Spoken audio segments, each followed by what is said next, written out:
뻔하다는 것에 놀라셨나 봅니다. 이게 뻔하긴 뻔한데 용어가 정확하게 해결되지 않는다고 하면 시험 문제 읽어보게 되었을 때 그게 뭔지를 모르는 경우가 발생하게 됩니다. 그래서 지금 나중에 한 2시간 정도 오늘 진도 나온 것 그냥 읽어보시면서 모르는 단어가 있다고 하면 한번 표시를 해보십시오. 그리고 표시한 것을 인터넷에서 한번 검색해 보시고 그 용어로 해결되지 않는다고 하면 저한테 물어보시는 게 좀 제일 빠르지 않나 싶습니다. 용어만 해결하시게 되면 얘는 별게 아닌 것 같습니다. 우선 469페이지의 사전 결정을 함께 보십니다. 여기 사전 결정은 정식 건축 허가 신청 전에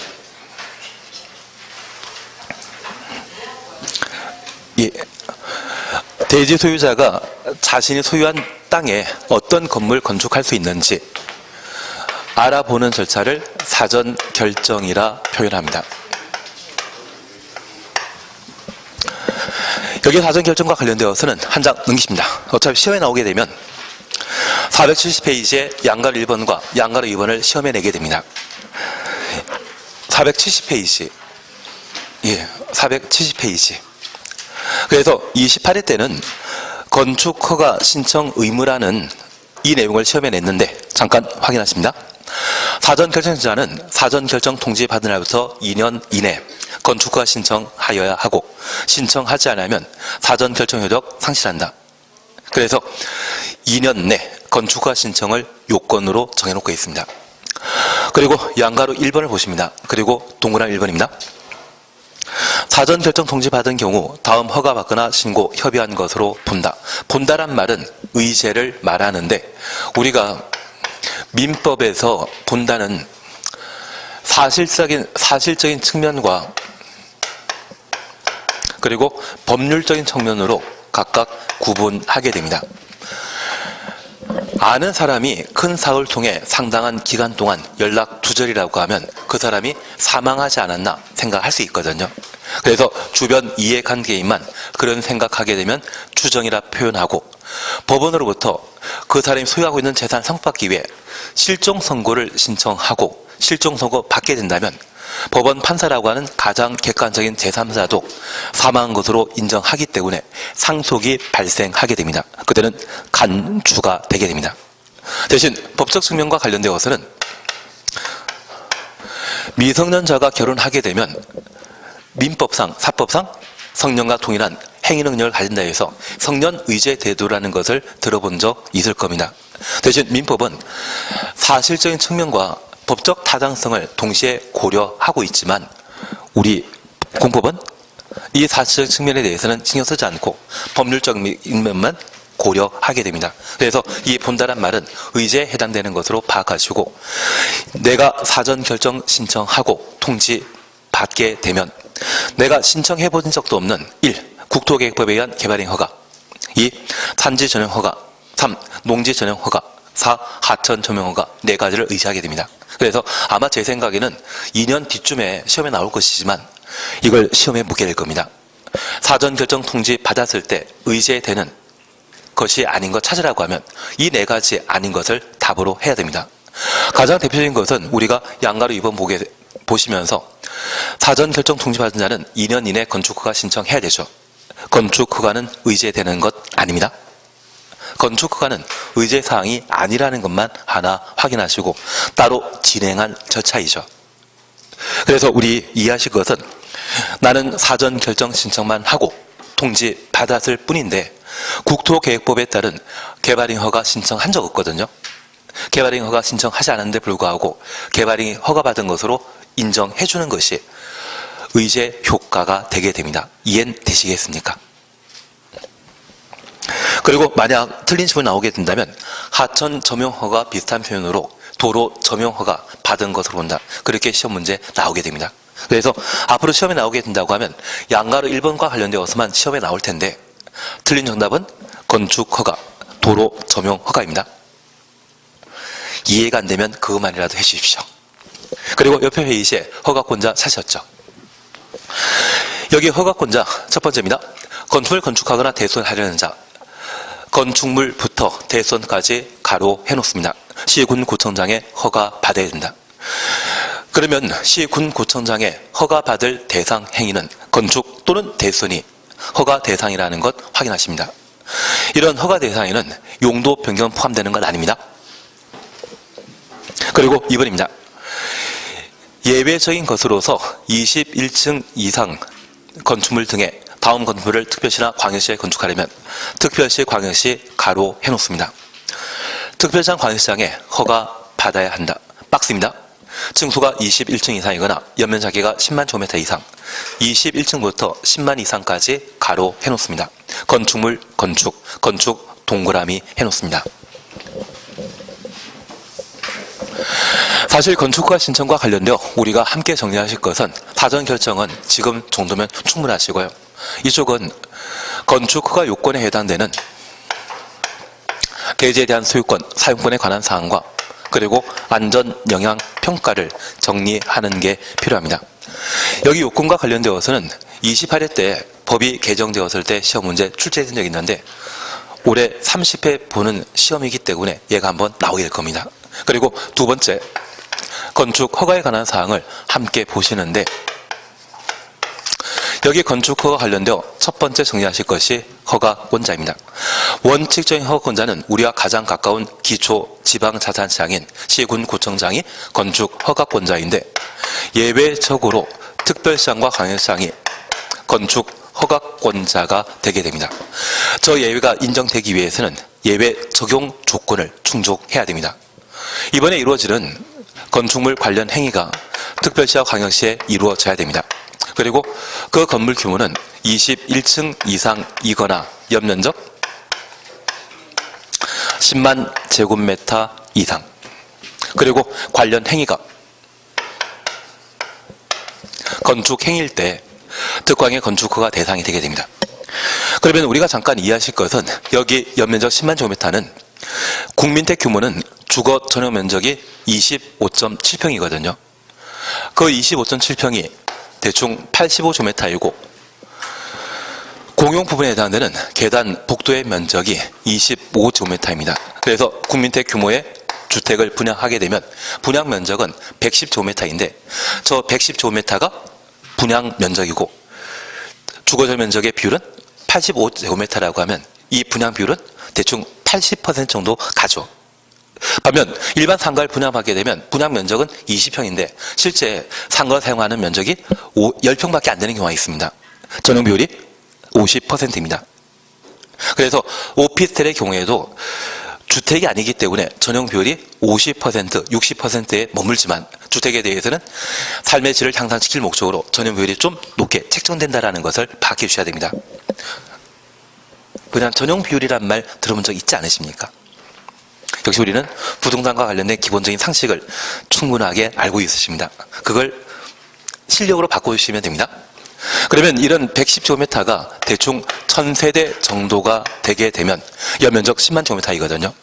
그런데 주택일 때는 한 세대당 3명, 4명이 사용하게 되지만 이러한 규모가 업무용으로 사용되게 되면 여러 명, 수십 명 사용하게 됩니다. 한 20, 30명 사용할 수 있을 겁니다. 이런 건물을 새로 만들게 된다고 하면 충분한 기반 시설을 필요로 하게 되는데 저 기반설인 전기, 수도, 도로 등의 시설을 만들어지 않은 누가 만든다? 특광시군이. 그래서 서울특별시에는 구청장이 기반시설 만드는 겁니까? 서울시장이 만들고 있습니까? 서울시장이. 반면 남양주라고 하면 그래서 경기도 남양주에 이런 규모의 건물을 건축하게 된다고 하면 남양시장이 기반시설 설치할 수 있기 때문에 남양시장이 건축 허가권자 되지만 서울에서는 구청장은 기반시설 만드는 자 아닙니다. 기반시설은 누가 만든다? 특광시군이라는 말 기억해 주셔야 됩니다. 그래서 서울특별시장이 건축 허가권자가 되게 됩니다. 그런데 우리가 잠깐 이해하실 것이 있습니다. 만약 잠실에 만들어져 있는 제2 롯데월드를 대수선하게 되면 새로운 기반시설 필요 없죠. 고치는 것이기 때문에 이때는 누가?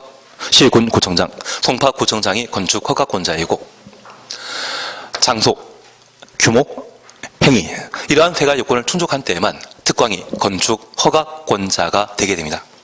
취진 이해하시겠습니까? 그리고 우리가 잠깐 파악하실 것이 있습니다. 바로 박스에서 4줄 위에 올라가시면 단서를 찾으실 수 있죠. 공장 창고의 경우는 제외한다. 공장 창고 줄 쳐져 있는데 다시 한번 줄만 쳐놓습니다. 그런데 우리가 하나 이해하실 것은 우리 헌법에는 평등권이라는 것을 보장하고 있는데 그 평등은 절대적 평등을 보장하고 있습니까? 상대적 평등을 보장하고 있습니까? 상대적 평등을 보장하고 있습니다.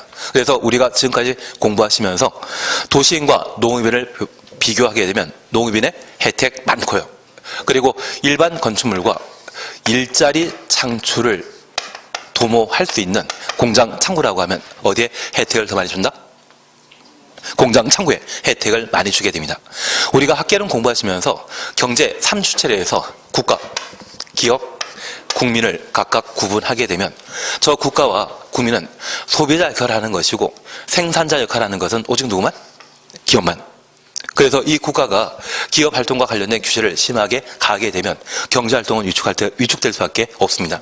그리고 위축되게 되면 결국 일자리가 그만큼 줄어들게 되는 것이거든요. 결국 법을 만들게 되었을 때 생산자에 해당되는 기업의 활동을 원활하게 도모하기 위해 이 공장 창구에 대해서는 특례 규정을 둘 수밖에 없는 겁니다. 이해되시겠습니까? 그래서 만약 이번에 만들어지는 건축의 용도가 공장 창구라고 하면 특광의 건축 허가 대상에서 제외시킨다라는 것을 기억하면 저 공장을 연면적 10만 제곱미터 이상 특별시에 건축하게 되면 누가 허가권자이다? 구청장이. 그래서 이번에 하이닉스가 용인시 이제 다 기억하지 않습니까? 처인구 원산면. 그래서 용처원입니다. 뭔지 모르지만 여기에 10조 12조 투자한다지 않습니까? 그래서 한 10년 전쯤에 평택의 삼성전자가 10조 투자해서 반도체 공장 만들었을 때 저 10년 전쯤에 평택 인구가 13만밖에 안 됐습니다. 그리고 지금 45만 넘고 있거든요. 그러면 용인 인구가 지금 104만인데 이 개발 사업이 모두 완료되게 되면 1차, 2차, 3차 밴드 회사들이 입지하게 되었을 때 인구는 아마 150에서 200만 육박할 겁니다. 인구 늘어나는 동네에는 뭔가 할 게 많은데 제가 딴 동네에서는 저쪽 가라고 하는데 우리는 남양주는 갈 필요 없습니다. 남양주 자체가 인구 늘어날 동네이거든요.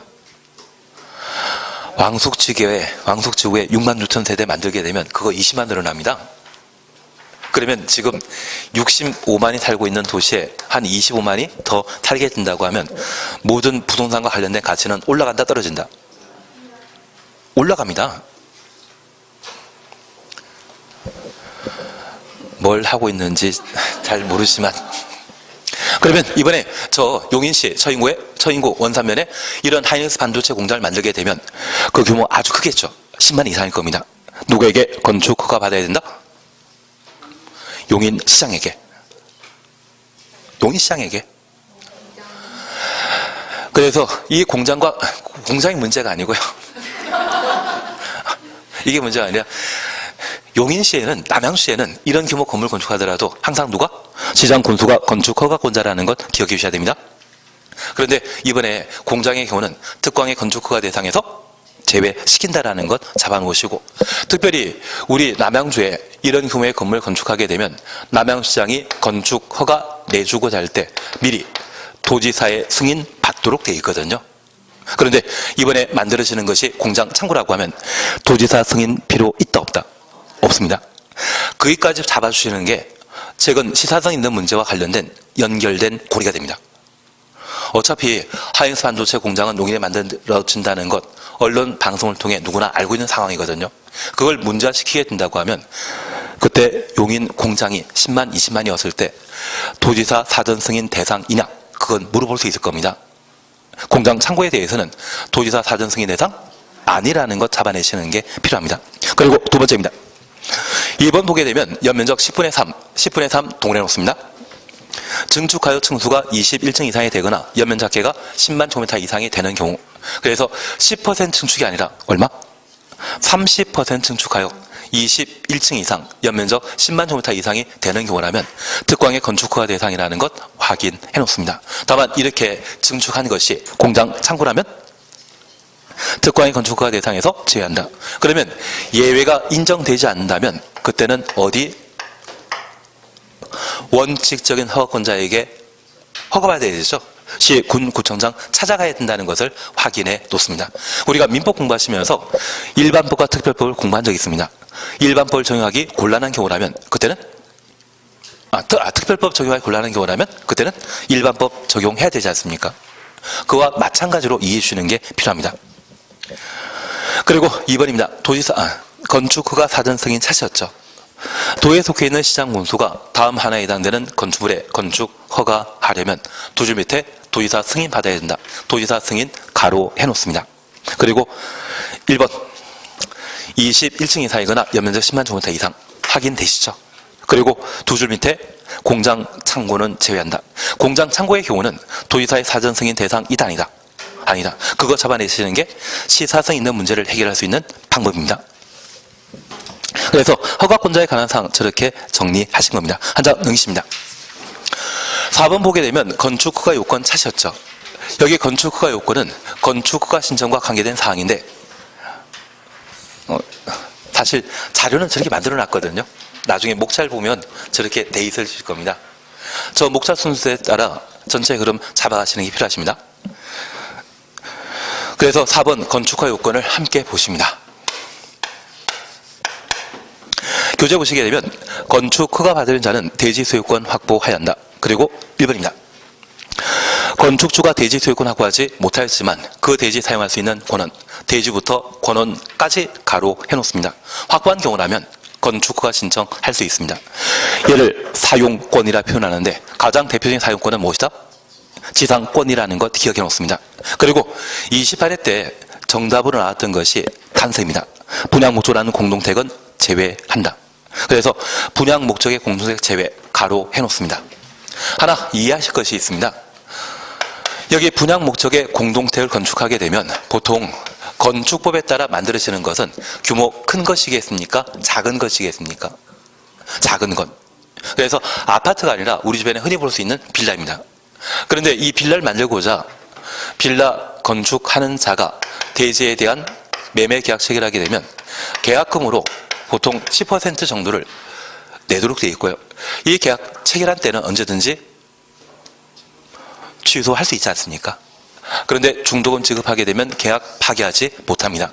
그리고 이 중도금 지급할 때 대금 중 20% 지급하게 되면 총 30% 지급하면서 우리 나머지 70%에 대해서는 대출받아 해결하겠다고 토지 사용권을 확보할 수 있습니다. 아파트 분양 받는 때에도 취득하고자 하는 아파트를 담보로 대출받지 않습니까? 살려고 하는 땅을 담보로 대출 받을 수 있거든요. 그리고 이 중도금 지급하고 한 6개월 또는 1년 뒤에 잔금 치르겠다 하면 이 중도금 지급한 때 매도인으로부터 토지에 대한 사용 승낙을 받을 수 있습니다. 저 사용 승낙 받게 되면 이거 가지고 건축허가하고 빌라를 만들 수 있거든요.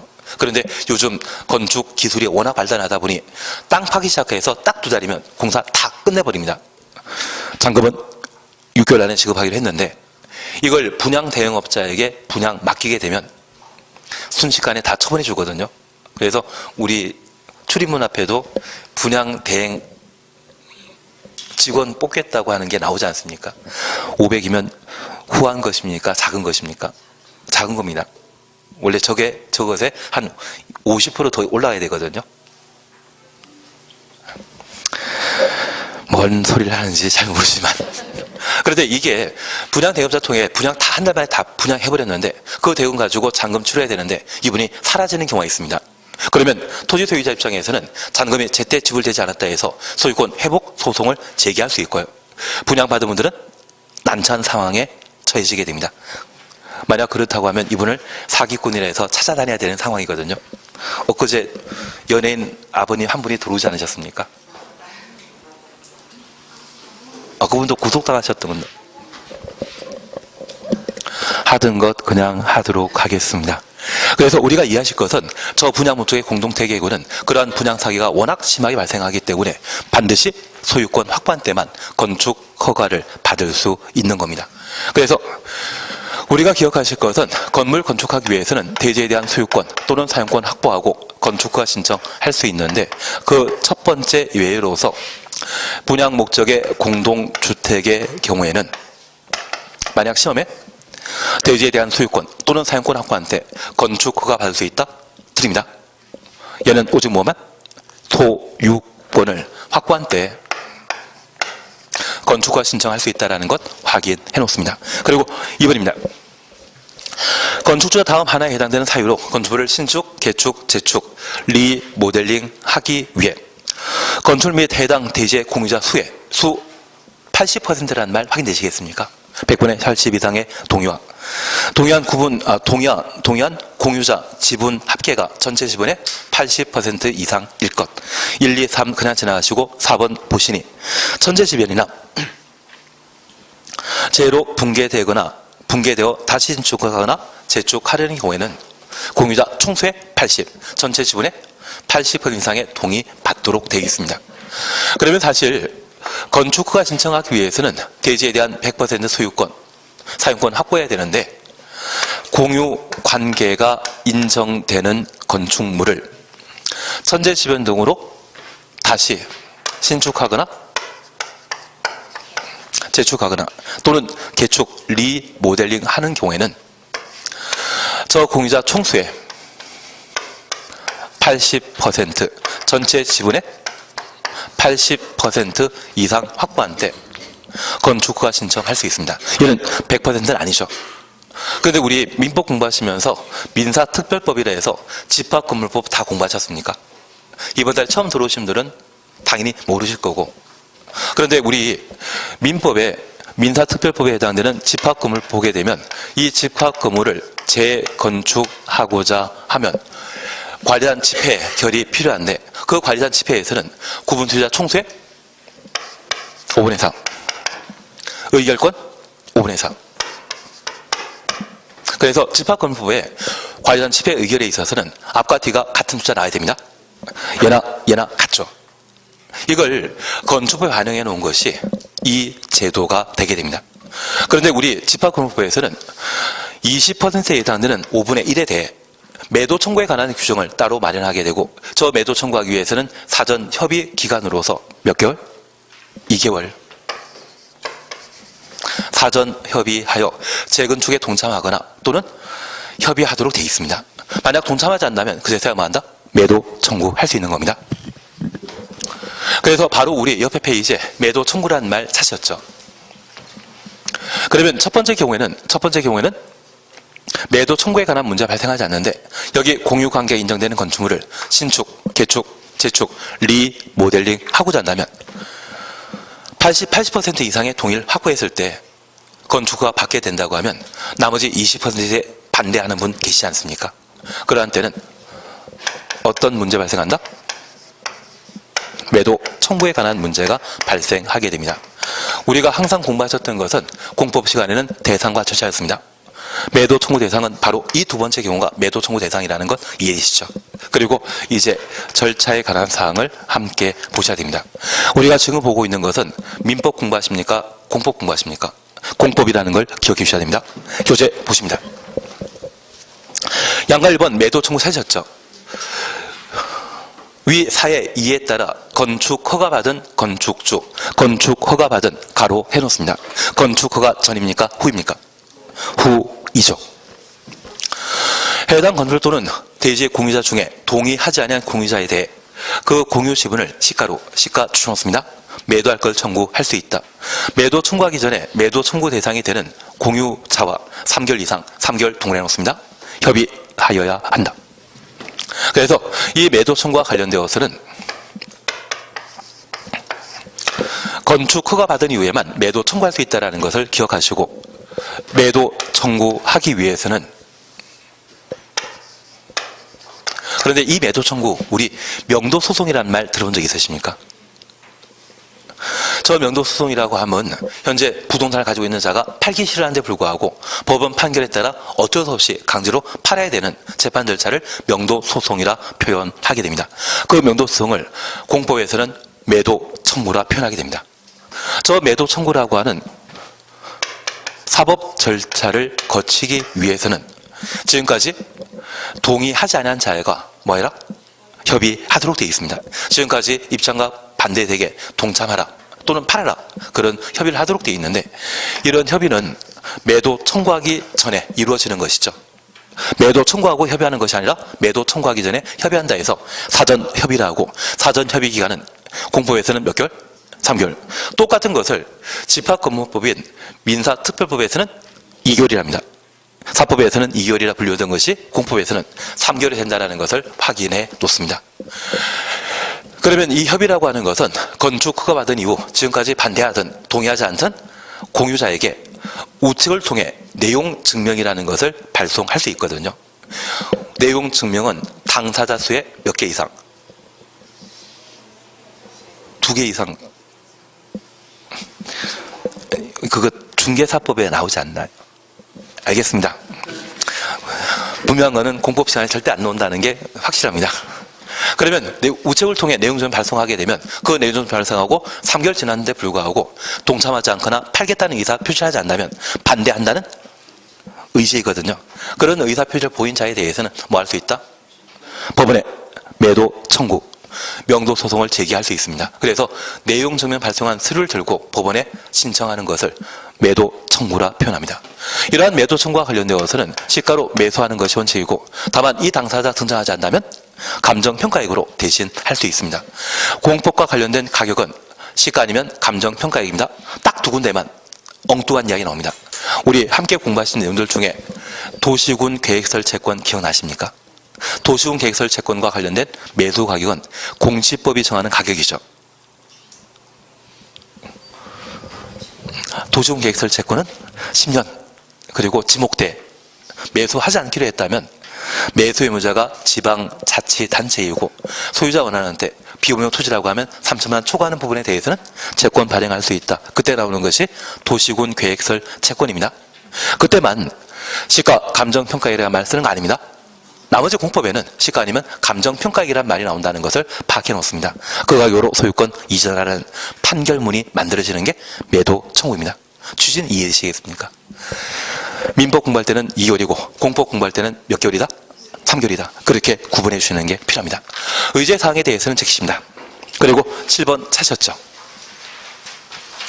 지금 이걸 해놓으셔야만 이걸 토대로 해서 응용 문제나 또는 수준 높은 문제 만들어졌을 때 문제 해결할 수 있는 실력을 쌓을 수 있습니다. 그리고 공법은 사실 기본적인 것만 돼 있으시면 시험 나올 거 뻔합니다. 대신 시험 나올 것만 해드리면 그게 무슨 말인지 모릅니다. 기초가 안 깔려 있으면 지금 뭘 하는지 모르기 때문에 그 과정에 도달하기 위해서 기본적인 용어를 보셔야 됩니다. 그래서 아무리 힘드시더라도 지금 하고 있는 게 한번 듣고 또 한번 보시면 어느 정도 해보시면 하실 거고요. 그리고 한 2번, 3번만 하시면 건축법은 뻔합니다. 너무 쉽게 출제되는 게 건축법에 생각할 수도 있으실 겁니다. 7번 보시게 되면 건축과 취소에 관한 사항을 우리가 볼 수 있습니다. 허가권자는 건축 허가자가 다음 각호 하나에 해당되게 되면 허가 취소해야 한다. 허가 취소해야 한다. 가로 해놓습니다. 임의 규정입니까? 필수적 규정입니까? 필수적 규정입니다. 그리고 정당 사유가 인정되면 1년 범위 내 기간 연장할 수 있다. 1년 동일해 놓습니다. 그런데 우리 지난주에 일본 대사관 신축이 건축 허가 취소되었다는 것, 엊그제 일본 대사관 신축이 취소되었거든요. 그게 쉽게 되는 취소가 아닌데 불구하고 대사관 건물이 취소해졌다고 하면 그것도 시사성 있는 문제입니다.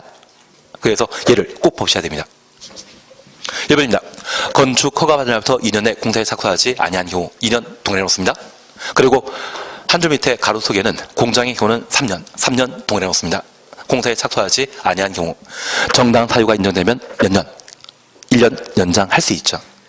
그래서 일본 대사관은 수요일마다 소녀상 앞에서 집회한다고 해서 그 꼴 보기 싫다고 4년 동안 공사 착수 안 했다더라고요. 그래서 이번에 4년째 되는 때 3년 동안은 취소되는 아니지 않습니까? 딱 4년째 되는 때 종로구에서 건축허가를 취소했다고 하더라고요. 공장은 최대 몇 년입니까? 3년, 1년 연장하면 4년이고 공장 제외한 일반 건축물의 경우는 2년, 1년 연장하면 최대 3년 안에 공사 착수해야 되는데 4년차 되는 때까지 공사 착수하지 않으면 필수적 건축가 취소 사유가 되는 겁니다. 그런데 우리가 지금까지 공부하시면서 건축법령과 관련된 법 규정은 규제가 강화되고 있습니까? 완화되고 있습니까? 강화되고 있습니다. 그러면 10년 전에 건축 허가 받고 오늘 공사에 착수하게 된다고 하면 안전상의 문제가 발생할 수 있겠죠. 그런 건축물에 대해서는 그냥 놔두는 것이 아니라 허가를 취소하여야 한다. 그리고 2번입니다. 공사에 착수했지만 공사 완료가 불가능하다 인정되는 경우 불가능 동그라미 놓습니다. 건축주가 부도 파산하여 공사 현장이 방치되게 된다면 우범적으로 바뀔 수 있거든요. 그걸 방지할 목적으로 필수적 취소 사유로 정해 놓게 됩니다. 그리고 3번입니다. 착공 신고하기 전에 경매 또는 공모 등으로 소유권 상실한 때부터 6개월 추놓습니다. 경과하고 공사 착수가 불가능하다 판단하게 되면 취소하여야 한다. 그래서 얘도 원래는 허가 다음에 건축신고라는 걸 정리해야 됩니다. 그리고 공익을 달성하기 위한 규제사항으로 건축허가 등의 제한과 그리고 건축허가 취소에 관한 내용을 함께 보시는데 현재 건축허가 취소와 관련되어서는 법령 위반하면 건축허가 취소할 수 있습니다. 그래서 용적률이나 건폐율이라고 하는 공법상의 규제가 있는데 그걸 위반하면 취소해야 한다. 취소할 수 있다. 취소할 수 있다입니다. 만약 상도동 유치원 붕괴 사건을 일으켰다고 하면 건축허가 취소해야 한다. 취소할 수 있다. 취소할 수 있다. 인명피해 발생하더라도 취소할 수 있다입니다. 필수적 취소 사유는 딱 4가지입니다. 첫 번째는 건축 허가 받고 몇 년? 2년 내 공사에 착수하지 않는 경우. 그리고 공장의 경우에는 3년.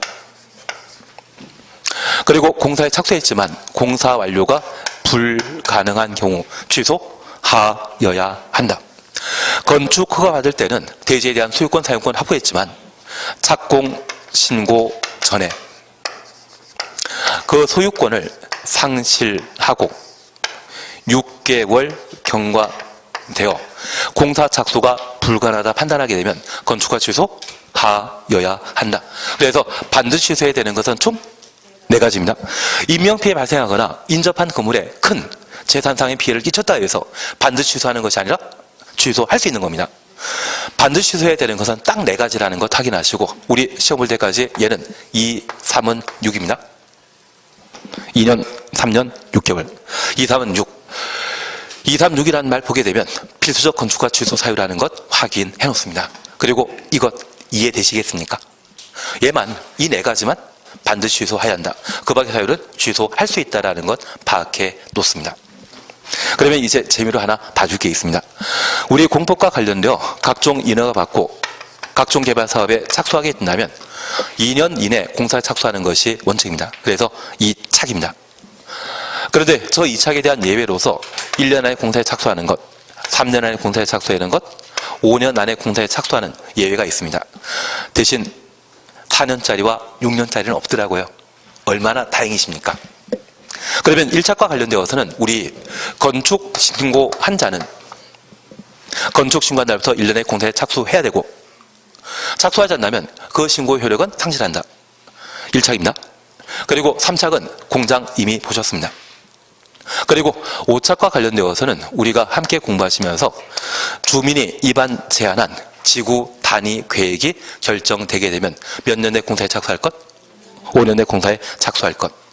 그리고 이 5착은 우리가 다음 주 정도 되면 주택법을 일부 공부하게 되는데 이 주택법에서는 30호 30세대 이상의 주택건설 절차를 다루고 30호 30세대 이상의 주택건설 사업을 시행하게 되면 건축허가 대신 사업계획 승인 받도록 되어 있습니다. 저 사업계획 승인 받는 날은 5년 이내 공사에 착수하도록 되어 있거든요. 그래서 통상 공사 착수란 말 나오게 되면 몇 년에 공사에 착수한다? 2년 내 공사에 착수한다. 2착입니다. 건축신고는 1착, 공장은 3착. 지구단위 계획과 관련되어 5착, 사업계획 승인과 관련되어 5착. 그래서 그 예외에 관한 사항들을 한번 봐놓습니다.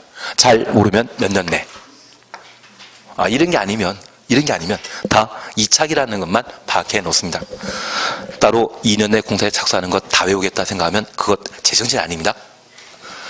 너무 많습니다. 예외만 1착은 건축신고, 3착은 공장, 5착은 주민이 입안 제한한 지구 단위 계획이 결정되면 5년 내 공사에 착수해야 되고, 착수하지 않는다면 5년 되는 다음날 효력 상실한다. 아직 주택법 공부 못하셨지만 사업계획 승인받아 주택건설 사업하는 자는 몇 년 내 공사에 착수할 것? 5년 내 공사에 착수할 것. 저렇게만 일단 정리해 놓으시고, 모르는 건 다 몇 년이다? 2착입니다. 2번 거부에 대해서는 책임입니다. 그리고 3번 건축 허가 제한이 있는데 얘는 지금 할 필요는 없습니다. 다만 한 장 넘기십니다. 어차피 시험에 나오는 거는 4번입니다. 제한기간 찾았습니까? 허가나 건축의 착공을 제한하는 경우 제한기간은 2년 이내로 하고 1회 하나여 1년 범위 내 제한기간 연장할 수 있다. 한번 건축 허가 제한하게 되면 최대 제한기간은 몇 년이다? 3년이라는 것 하나 확인하십니다. 제가 아는 분이 예전에 익산 쪽에 혁신도시 만들어진다, 기업도시 혁신도시 만들어진다 해서 대출 엄청 받아서 투자하셨는데 길 건너편의 땅을 한 2만 평도 구입하셨거든요. 그런데 길 건너편 땅이 혁신도시로 지정된 적이 있습니다. 그리고 이 혁신도시 개발하는데 주변 일대가 난개발되는 것을 방지할 목적으로 최대 3년 동안 건축 허가 제한적으로 묶어 친 적이 있거든요. 대출 많이 끼고 사시다 보니 점심 굶으시더라고요. 이자 내시느라고 힘드셨습니다. 그리고 이분이 한때 경험하신 게 서산 쪽에 펜션을 만들겠다고 펜션 구입하셨는데 한 달 뒤에 유조선에서 석유 누출 사고가 발생한 적이 있거든요. 그래서 부동산과 관련되어 2번 실패한 적이 있습니다. 그리고 부동산 쳐다도 안 보시던데요. 제가 간혹 그분 보게 되면 3세판이 또 있지 않냐 그런 이야기 드리는데 안 넘어오시더라고요. 예, 그래서 그분이 3년 동안 점심 굶으셨습니다. 건축 허가 제한 기간은 몇 년? 2년. 1년 범위 내 기간 연장할 수 있다. 우리가 약속하실 것은 2년 연장하는 것은 공법상 딱 하나입니다. 개발인 허가 제한, 기시 계란 말 기억하시면서 지구 단위 계획구역, 기반시설 부담구역, 도시군 관리계획 수립 중인 곳이라고 하면 2년 범위 내 기간 연장할 수 있다. 그리고 오늘 2차례 듣는 겁니다. 이제 하나 더 할 게 있습니다. 그 연장 시에는 도시계획위원회 심의 거친다, 생략한다. 그게 핵심입니다. 예, 그리고 이번 건축신고에 관한 사항을 볼 수 있습니다. 옆에 페이지에 이번 건축신고 대상 찾으셨는데 별표 해놓으셨습니까? 얘를 열심히 해주셔야 됩니다. 근데 우리 시작한 게 한 10분 정도 시작했기 때문에 아직 50분 안 채워졌습니다. 졸지 말라고 이야기 드리고 있는 중이었습니다. 우선 우리가 잠깐 확인하실 것은 한 장 넘기시면 건축신고 수리는 작년 개정 사항입니다. 그래서 5일 내 수리 여부 통지해야 한다. 확인해 주시고, 그리고 4번 건축신고하면 몇 년에 공사에 착수해야 된다? 1년 내 공사에 착수해야 된다. 그것 확인해 주시는 게 필요합니다. 그리고 이제 우리가 함께 보실 것이 바로 건축신고 대상을 함께 보십니다. 여기 허가 파트에서는 허가권자에 관한 사안들을 정리하셔야 됩니다. 특히 하이닉스 반도체 공장이 용인에 실제 만들어지게 된다고 하면 얘가 우리 시험 볼 때는 가장 시사성 있는 시험거리가 되게 됩니다. 그리고 두 번째, 허가권자에게 건축 허가 받아야 되는 것은 건축물을 건축하거나 대수선하는 때 건축 허가 대상입니다. 다만 모든 건축물에 막대한 설계 비용과 감리 비용을 부담시키는 것은 곤란하기 때문에 규모 작은 건물에 대해서는 뭐하고? 신고하고 건축물을 건축하거나 대수선할 수 있습니다. 얘가 좀 어려운 파트입니다. 대신 지금 어렵다 하지만 5월달 다시 한번 듣게 되면 좀 만만해지시고요. 7, 8월달에 문제 풀 때 다시 한번 정리해 놓으시게 되면 아주 쉽게 다가오게 될 겁니다. 어차피 작년에 시험에 나왔다 하지만 한번 다른 파트를 한번 체크해 주실 필요 있거든요. 그리고 두 번째, 절차와 관련되어서는 처리기간이 5일이라는 것 기억하시고 실효 1착이라는 말 기억해 주시는 게 필요합니다. 정당한 사유가 인정되면 몇 년 연장할 수 있다? 1년 연장할 수 있는 겁니다. 공법상 2년 연장하는 것은 딱 하나였습니다. 개발행 허가 제한만 2년 연장이라는 것 기억해 놓습니다. 그러면 여기 건축신고 사항과 관련되어 우리가 잠깐 확인하실 것이 있습니다.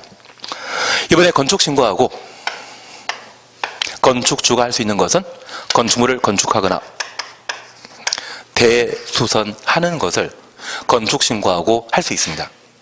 어차피 건축허가 대상은 건축 대손이 건축허가 대상이었죠. 그 건축 대손의 대상이 되는 것이 규모 작은 건물이라면 뭐하고 할 수 있다? 신고하고 할 수 있습니다. 그런데 이 건축법은 1962년도에 제정되었는데 저 62년부터 지금까지 쭉 유지되고 있는 건축신고 규정이 있거든요. 그걸 우리는 기본형이라 하겠습니다. 그리고 두 번째 우리 아실 것은 우리 건축법은 올해도 7월까지 개정이 예정되어 있습니다. 그래서 보통 한 해 3번에서 4번 정도 바뀝니다. 작년에는 6번 바뀌었거든요. 바뀌는 건 저만 신경 쓰면 되죠. 그래서 저만 신경 쓰면 됩니다. 그래서 법이 개정될 때 이 건축신고 사항이 계속 바뀌었는데 그 개정된 사항들을 일부 확인하는 것을 확장형이라 하겠습니다. 그러면 첫 번째 우리 봐줄 것이 있습니다. 1번 바닥면적합 85제곱미터 이내 증축, 개축, 재축, 건축 신고 대상입니다. 만약 85제곱미터 초과하게 되면 허가 대상을 파악해 주셔야 됩니다. 그런데 우리 이렇게 잠깐 이해해 놓습니다. 바닥면적합 85제곱미터 이내 증축, 개축, 재축은 대시에 만약 80제곱미터의 건물을 새로 축조하게 되면 이때는 바닥면적 합계입니까? 연면적 80입니까? 연면적 80이 되게 됩니다. 그런데 이 건물을 한 3년 뒤에 2층을 증축하게 되었는데 증축 시의 면적이 70제곱미터였다고 하면 이때는 연면적이다, 바닥면적이다. 연면적은 하나의 건축물의 각 층의 바닥면적 합계를 말합니다. 건물 전체 크기를 연면적을 하기 때문에 이번에 증축하는 것을 연면적을 한다면 150이라 해야 되거든요. 그러면 바닥면적으로 시작하게 되면 대지 안에 기존 건물이 존재한다는 이야기고 이런 경우에는 신축이란 말은 사용할 수 있다 없다? 없습니다. 그래서 바닥면적 합 85제곱미터 나오게 되면 증축, 개축, 재축 행위만 건축신고 대상이 된다는 것 확인해 놓습니다. 그리고 2번 찾았습니다. 관리적, 농림적, 자연환경 보전지역 안에 관농자 가로 해놓습니다. 연면적 200제곱미터 미만이고 3층 미만의 건축물 건축 신고하고 건축할 수 있습니다. 다만 다음 하나에 해당되는 구역에 건축은 제외한다. 1. 지구 단위 계획구역 사시였죠. 그리고 한 장 넘기십니다. 5번 찾았습니다. 그 밖에 소규모 건축물로서 다음 하나에 해당되는 건축물 건축 동그라미 놓습니다. 그리고 1. 연면적 합 100제곱미터 이하의 건축물. 얘가 62년부터 지금까지 계속 유지되고 있는 건축 신고 규정입니다.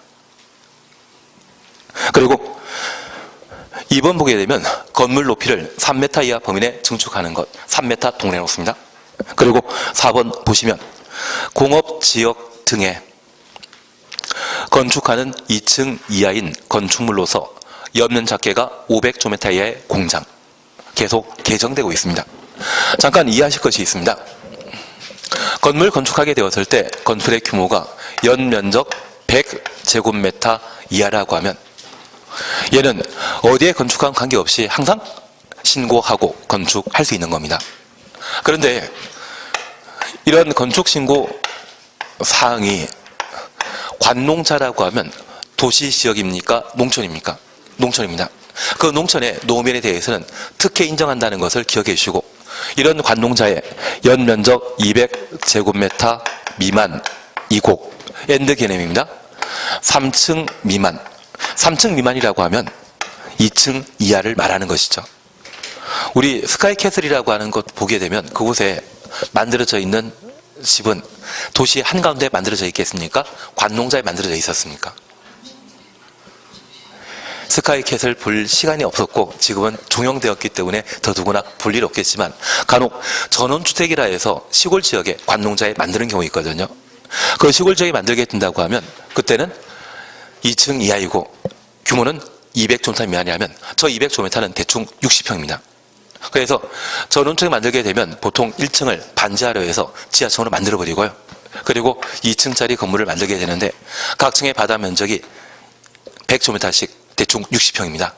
그래서 외관에 보게 되면 보통 3층으로 보이지만 법상 2층짜리입니다. 원래 이런 건물은 농민을 위해서 1층을 창고 용도로 2층을 가정집으로 농민을 위해 배려해놨는데 우리는 얘를 적극적으로 활용해서 별장 또는 전원주택을 만들고 있더라고요. 역시 우리나라 사람은 머리가 좋지 않나 싶습니다. 그런데 이러한 관농사가 지구 단위 계획 구역으로 지정된 때는 건축신고 대상에서 제외시킵니다. 그러면 저 지구 단위 계획 구역인 관농자의 연면적 200제곱미터 미만이고 3층 미만 건물 건축은 건축신고 대상에서 제외되면 이제 허가 받아라는 이야기죠. 그런데 우리가 잠깐 이해하실 것이 있습니다. 저 지구 단위 계획 구역은 왕속지구를 말하는데 저 왕속지구는 3년, 5년 뒤에는 하나의 도시로 바뀌거든요. 그런데 이러한 지구 단위 계획 구역에 기본형인 연면적 100제곱미터 이하의 건물을 건축하게 되면 허가 받아야 된다, 신고해야 된다. 얘는 생각해 주셔야 됩니다. 얘는 기본형이거든요. 저 기본형은 도시지역이건 지구 단위 계획 구역이건 어디건 관계없이 100 이하는 건축 신고하고 건축할 수 있다는 이야기입니다. 결국 저 관농사가 지구 단위 계획 구역으로 지정되었을 때 건물 규모가 100초가 200 미만일 때는 건축 허가 대상이 되는 것이죠. 저 지구 단위 계획 구역에 연면적 100제곱미터 이하의 건물 건축하면 뭐하고 건축할 수 있다? 신고하고 건축하는 겁니다. 그래서 연면적 100제곱미터는 서민이 이용하는 건물로서 도시역이건 관농자이건 지구 단위 계획 구역이건 어디건 관계없이 항상 신고하고 건축할 수 있는 겁니다. 취지 이해시겠습니까? 그리고 두 번째 우리 봐줄 것이 있습니다. 하림이라고 하는 닭공장이 있지 않습니까? 그 닭과 비슷하게 생긴 게 오리지 않습니까? 그러면 그 오리를 만드는 오리 공장도 있겠죠. 그래서 앞으로 오리 공장에 해당되게 되면 건축 신고 대상이라는 것 기억하시는데 우리가 공업지역이나 산업단지에 건축하는 공장으로 2층 이하로서 연면적 합계가 500제곱미터 이하의 경우는 뭐하고? 신고하고 건축할 수 있다. 원래 일반 건물은 100가지가 건축신고 대상이지만 오리 공장이라면 연면적 합이 500제곱미터까지도 신고하고 건축할 수 있죠. 무엇일 때만? 공장에 대해서는 특혜 인정한다는 것을 잡아내시는 게 필요합니다. 오리 공장이란 말 이해는 되시겠습니까? 진짜 오리라 생각하시면 안 되고 설마 앞에 나와 있는 게 5층 이하라는 생각도 하시면 안 됩니다. 2층 이하로서 연면적 합 500제곱미터 이하 공장은 건축신고하고 건축할 수 있다. 그렇게 잡아내셔야 됩니다. 그리고 세 번째 보실 것이 높이 3m 범위 내 증축하는 것은 건축신고 대상인데 우리가 함께 공부하시면서 층의 구분이 없는 건축물은 4m를 한계층으로 했습니다. 그런데 이 법을 만드신 분은 산수를 잘했겠습니까? 못하셨겠습니까? 산수 잘하셨으면 그분은 법대 가신 게 아니라 아마 의대 가셨을 겁니다. 그래서 이분 생각하기에 4m가 한계층이 달라지게 된다면 4m가 아닌 3m는 층수가 변화 없다. 그 생각 하셔가지고 높이 3m 범위 내 증축하는 것은 건축신고 사항으로 정해놨는데 우리 4m 미만이라는 개념도 있지 않습니까? 그분은 미만이라는 개념을 알았겠습니까? 몰랐겠습니까? 몰랐지 않겠습니까? 저 법이 1962년도에 지정된 법이라는 걸 생각하시면 그 당시에 숫자에 관한 개념을 좀 모르는 분이 계시지 않았겠습니까? 그래서 그때 만들어지고 계속 유지되고 있는 겁니다. 그리고 이제 이해를 하셔야 됩니다. 477페이지에 3, 4 묶어놓습니다. 얘를 이해하시는 게 올해 시험 문제 나올 겁니다.